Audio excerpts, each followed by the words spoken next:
In this video, we're going to work a little bit more with fractions. So we're going to learn how to put fractions in order from greatest to least. So if we have a problem like this that says put these fractions in order from greatest to least, we have 2/3, 2/8, and 2/4. The thing that these fractions have in common is that the numerator is the same. The denominator is not the same for either of them.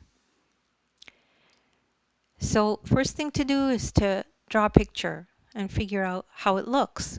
So for 2/3, we have a pie that's cut into 3 equal parts with 2 shaded. That's what 2/3 is.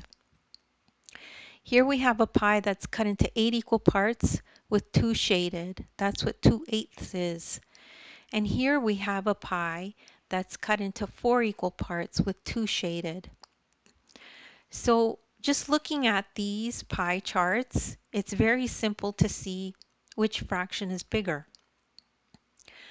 The 2/3 has the most amount of shading, so that's the biggest fraction. 2/4 has the second most, so that's second. And then 2/8 has the least amount of shading, so that's the least. So the fractions in order from greatest to least are 2/3, 2/4, and 2/8. So let's see if we could draw that in. Hopefully my drawing tool is working. So this one is first. This one is second.